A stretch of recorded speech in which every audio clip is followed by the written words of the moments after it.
World News Today, brought to you by Continental Radio and Television Corporation, makers of Admiral Radio, America's smart set. By shortwave broadcast, direct from important overseas capitals, as well as the leading news centers of our own country, CBS correspondents are waiting to bring you a complete report from the world's political and battlefronts. But first, here's John Daly. On all the far-flung battlefronts of this war, initiative from the Axis powers. Land forces of the United Nations no longer dive instinctively for the foxholes when planes roar overhead, for most of them are Allied planes. This single factor, perhaps more than any other, has put the United Nations on the offensive.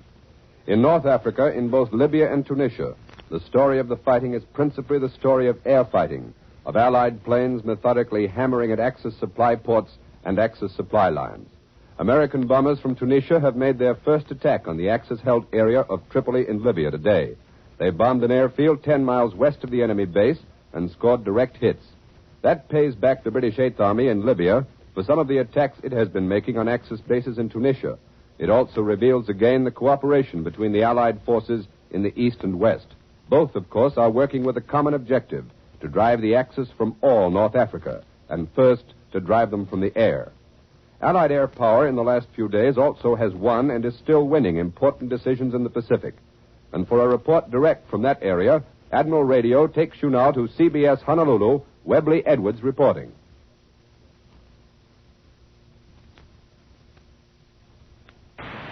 This is Honolulu. The mopping up on the Papua Peninsula of New Guinea has forced the Jap back some 150 miles to his bases at Lae and Salamaua. This, however, is not so much of a retreat by him as it is a nipping off and destroying of his advanced base by the Allied forces. There were hardly any survivors to retreat. In a broader sense, the Japs had not even started the retreat in the Pacific. They've been stopped, yet even now they're preparing to strike again. The latest reports are that our planes carried out a continuous night and day attack on a Jap convoy in the Huon Gulf area of northeastern New Guinea, hitting two transports, one of which was burning, the other beached, shooting down or destroying on the ground 43 fighter planes, damaging a bomber and 6 fighters. In addition, probably shooting 17 other Jap fighters out of the sky. Also, an additional 7 out of 15 Jap fighter planes that attacked our planes on a return flight from bombing a Jap airdrome at Madang. But reinforcements were believed landed by the Japs in the Huon Gulf area. In the Solomons and Guadalcanal, American forces hold their precious ground and its priceless airfield. Land fighting continues, but patrol action. Up north, at the other end of the vast Pacific front, the action is by sea and air, rather by land. The picture out here, then, is one of continuous bombing by air of Jap bases by our forces. Bombing that also extends into the reaches of the sea, seeking out Jap transports carrying reinforcement troops for New Guinea and the Solomons. Despite our sinking of substantial portions of his convoys and the probable death of thousands of Jap troops aboard, the enemy is believed to have been able to strengthen his forces, protecting his airfields in the New Guinea, at Rabaul in New Britain, and the Reykjavik Bay areas in Santa Isabel of the Solomons. Some of us out here consider the optimistic statement of Admiral William F. Halsey as probably the most un-Halsey-like statement that great fighter ever made. He predicted complete, absolute defeat for the Axis powers, specifically including Japan, in this coming year. That is a large order, even for so great and successful a fighter as Admiral Halsey. If he can justify it, then he has information that many of the rest of us out here would like to have. There's only one reporter speaking, but one who's talked to many men who've been fighting and who've been observing on the long line from the Aleutians to New Guinea. Almost to a man, they predict a long war out here. They resign to a holding war with offensive, yes, but still a war of holding until the European deal is closed, and then still a long, hard battle before we give our men liberty in the city of Tokyo. Meanwhile, they're fighting fiercely in a most difficult theater of war with tremendous courage and inspiring success. This is Webley Edwards speaking from Pearl Harbor. We return you to CBS in New York.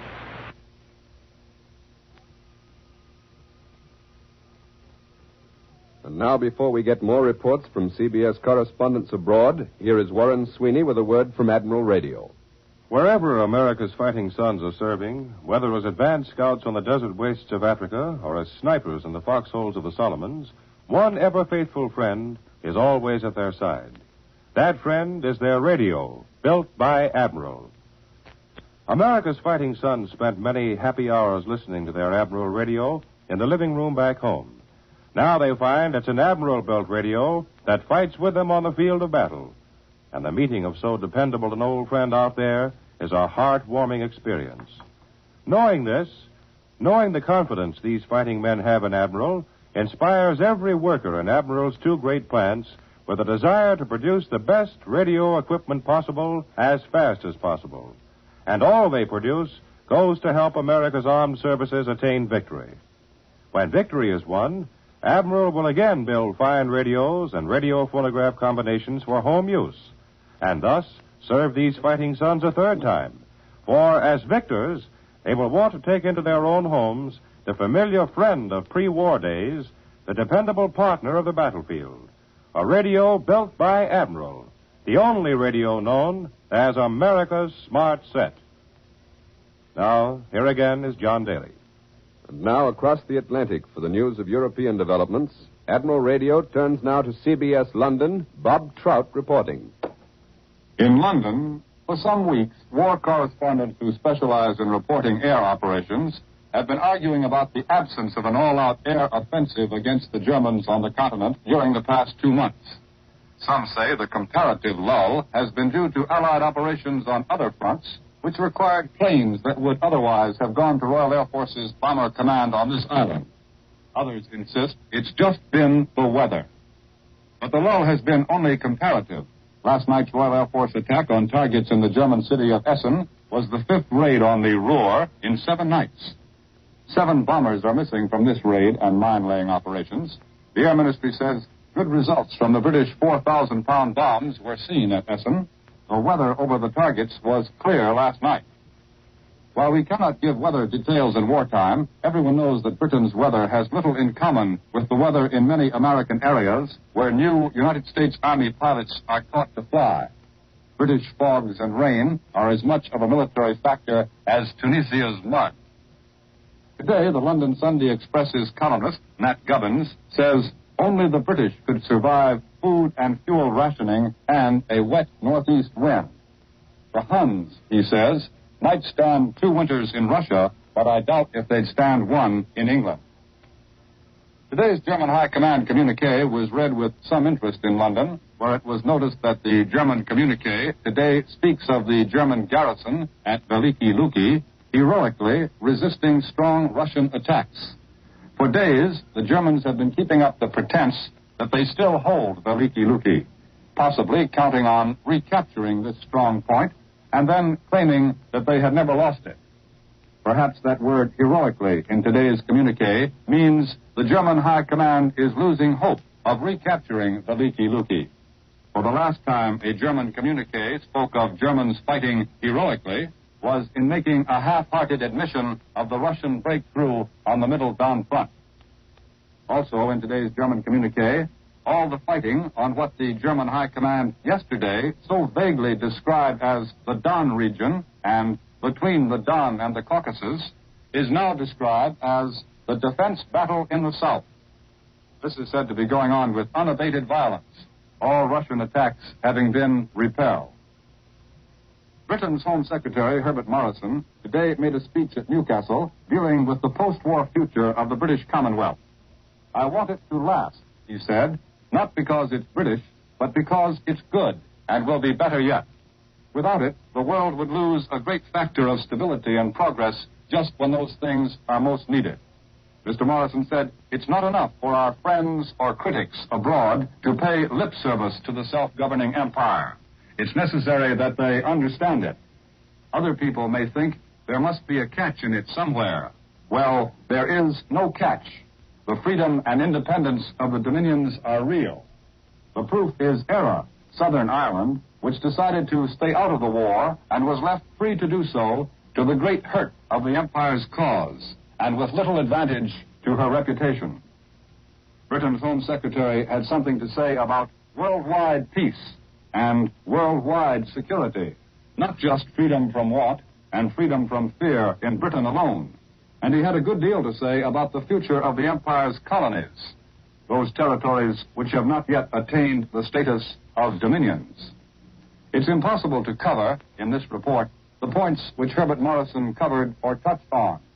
I suggest that you read the speech, not because you'll necessarily like it, but as long as this transatlantic controversy is going on, the criticisms might just as well be based on the facts. If there has to be an argument, it always helps a little when both sides talk about the same thing. London has reports from the Middle East of increasingly heavy blows by Allied air forces against the enemy in North Africa. Especially in the past 48 hours, the range and number of Royal Air Force night operations have been increased. And Royal Air Force and United States Army Air Force bombers coming from east and west have now met for the first time in a sort of air pincers attack on the German bases in Tripolitania. Next to CBS Cairo and the report of Columbia's correspondent in Cairo. Mr. Morrison in Cairo. Nothing you would call news is coming through the evil weather that now blankets the front in Libya. But the front that 10 weeks ago was 150 miles from Cairo is now 1,500 miles away, and getting there is proportionately difficult. Let me tell you instead what goes on here. A year ago, an American in this city was almost a rarity. Now even the shoeshine boys have learned to spot American insignia and even to identify an American in civilian clothes. The other night in the lobby of Shepherd's Hotel, I heard the unmistakable accent of Indiana cutting through the murmur of lobby conversation. It was the voice of an American girl in the blue uniform of the Army nurses. Yes, I heard her say to an English captain, yes, I know, I'm a pretty girl, but right now I'm hungry. And what are we going to do about that? I see Americans everywhere now, all of them doing something, all learning the terrible importance of this front. And as I watch them, I think that perhaps the reason the shoeshine boys can spot them is their air of brisk freshness. Listening to my countrymen here is like attending a continuous performance of Gone with the Wind. So many of them are from the South. But today I was talking to a Yankee from Cambridge, Massachusetts. He told me the leaves turned red and yellow last fall, as though nothing were more important. He said there was snow now in the little street, and that the subway fare to Boston is still a dime. And as we talked, I remembered a Yorkshireman. He told me the leaves turned red and yellow last fall, as though nothing were more important. He said there was snow now in the little street, and that the subway fare to Boston is still a dime. And as we talked, I remembered a Yorkshireman who told me all one night about his own village of Putsey, and I realized that there must be thousands of conversations like this. People here don't talk about war. War to us has become not a crusade, but a job to be finished. People here talk about home and about tomorrow. They have ideas about the world tomorrow, and if the ideas crystallize and have effect, tomorrow's will be a better world. This is Chester Morrison returning you to CBS New York. That was Chester Morrison of the Chicago Sun reporting from Cairo. 1,500 miles to the north in Russia, the Red Army is still advancing, but the midday communique from Moscow makes it clear that the Nazis are counterattacking desperately. So far, the counterattack seemed to have done little good, since even the German communique claims only that the Nazi armies are fighting defensively. On the other hand, the Russian noon communique said that the Red Army had occupied 30 inhabited localities in the Caucasus region, and press dispatches indicate that the important Nazi-held railway junction, Georgievsk, is practically surrounded with Russian troops within 10 miles of the city. In the Don area, where the Nazi counterattacks were the heaviest, the Russians claimed new gains and said the Germans suffered a serious defeat and heavy losses of equipment. Thus, at week's beginning, with at least 5 Red Armies driving directly or indirectly on Rostov, the Russians appear to have a reasonable chance to cut off the Axis armies in the Caucasus. Next, to our own hemisphere for news from Latin America. Admiral Radio takes you now to CBS Chile. Charles Griffin reporting. The resolution will come, it is expected, toward the end of next week or soon afterward, when the Senate is informed of the latest developments by means of the exposition to be read out on Tuesday the 12th by the Foreign Minister. The Minister of Interior, Senor Raul Morales, delivered a report of his recently completed official mission to the United States last night, and President Rios, accompanied by Foreign Minister Senor Joaquin Fernandez and a number of experts, is devoting the weekend in his summer residence at Viña del Mar to give the finishing touches to the proposal for an early break-off with the Axis, it is affirmed. The foreign minister denied the report that the presidents of Chile and Argentina contemplated meeting soon on the border. That was Charles Griffin reporting from Chile. One of Columbia's reporters is today in one of the famous bombers that gave Tokyo the first taste of American bombs. Admiral Radio switches now to a microphone aboard a B-25 somewhere over the Gulf of Mexico, and Bill Slocum, Jr., ready to report from one of America's most efficient fighting weapons. Dead is purely coincidental, because I am now laying on my stomach in a B-25, a vicious piece of fighting machinery built to carry bombs and more bombs and a minimum of human cargo. This B-25 is the same model that Jimmy Doolittle and some other ambitious young Americans took off from Shangri-La for a little bombing job in and around Tokyo. The B-25 is also the ship that is making clay pigeons out of Axis boats and supply depots in North Africa. It is really quite a ship, and restrictions permitting, I'd like to tell you how this dynamite-spitting gadget works. It's a two-motor job, and it carries, in addition to bombs, heavy and well-distributed machine gun emplacements. Its normal crew consists of 6 men, but if Shangri-La happens to be some distance away, it can function with fewer.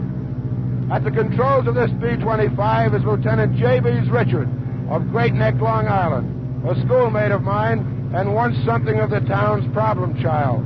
Today he's operations officer at Southeast Training Center of the Flying Training Command's Tyndall Field, and a very serious young man indeed. Lieutenant Richard, you've been bending my ear about B-25s for 2 days now.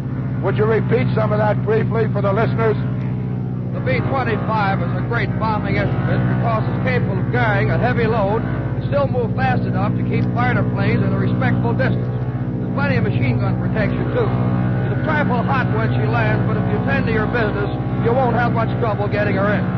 Thank you, Lieutenant Richard.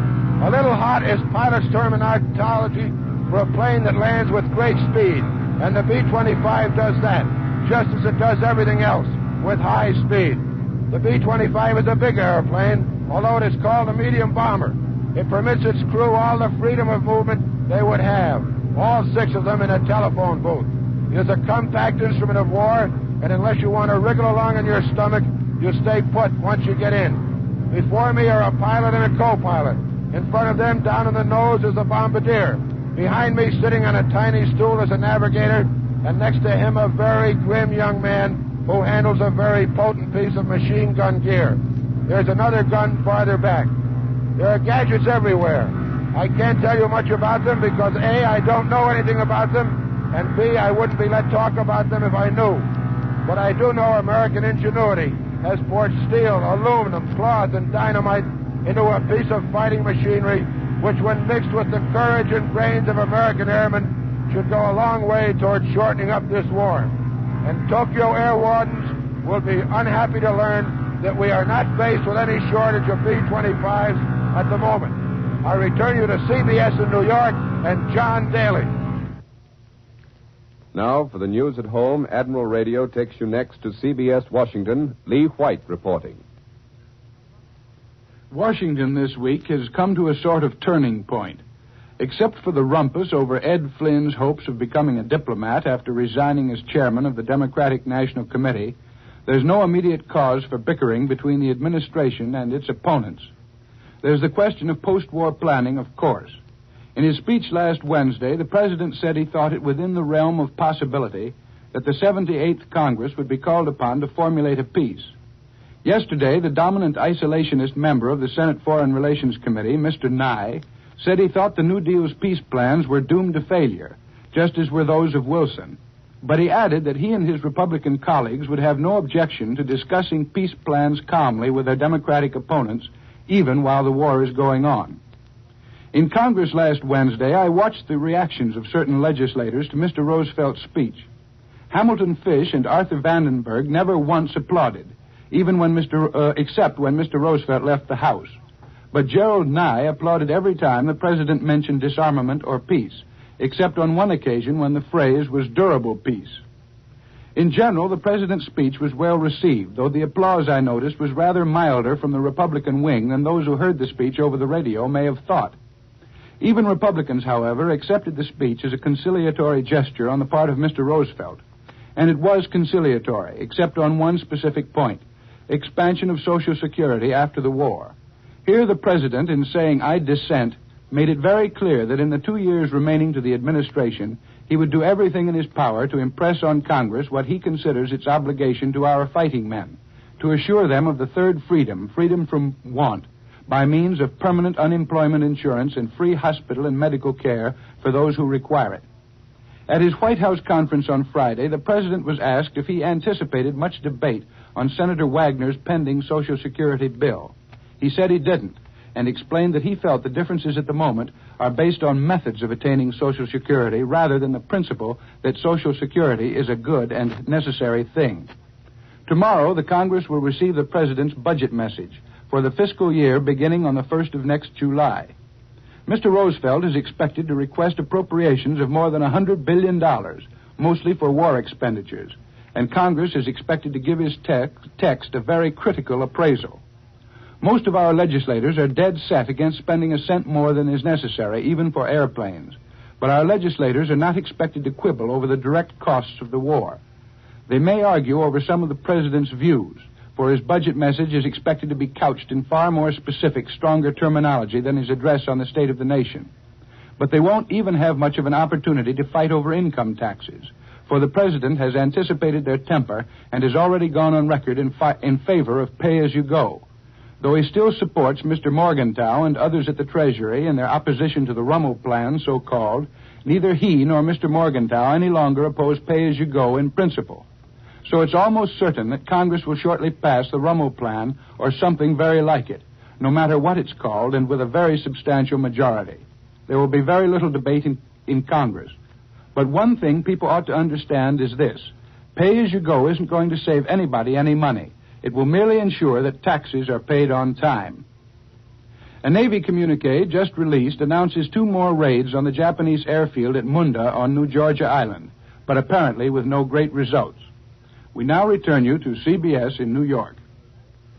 Returning for a moment to the air war in Tunisia, back in this country after serving on the North African front, Brigadier General Stuart C. Godfrey of the Aviation Engineers has an interesting story of methods of building advanced air bases almost overnight.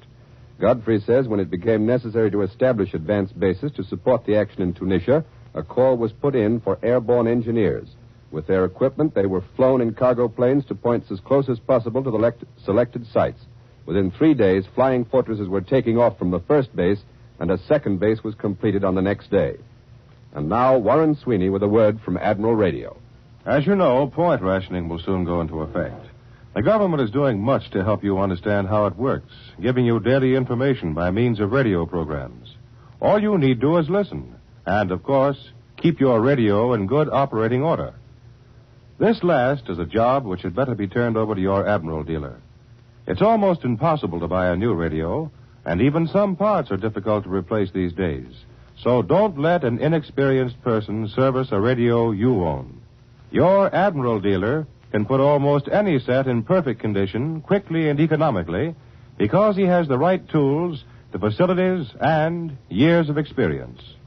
Admiral dealers consider it a patriotic duty to help keep America's radios in tip-top shape, just as Admiral considered it a patriotic duty to turn both great Admiral plants to war production, the same plants which made Admiral in peacetime the world's largest manufacturer of radio phonograph combinations with automatic record changers.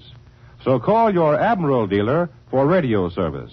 Be sure your set is in the hands of an expert.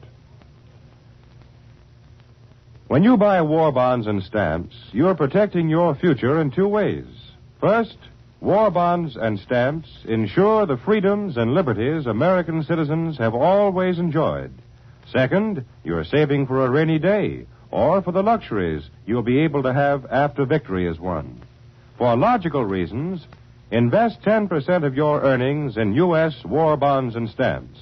Don't let yourself or Uncle Sam down. World News Today is brought to you each Sunday at this hour by Continental Radio and Television Corporation, makers of Admiral Radio, America's Smart Set. Be sure to listen again next Sunday when Admiral brings you World News Today by shortwave, direct from the leading news centers of the world. This is Warren Sweeney speaking for Admiral Radio. This is the Columbia Broadcasting System. Our next news broadcast will be heard at 4:45 this afternoon. This is the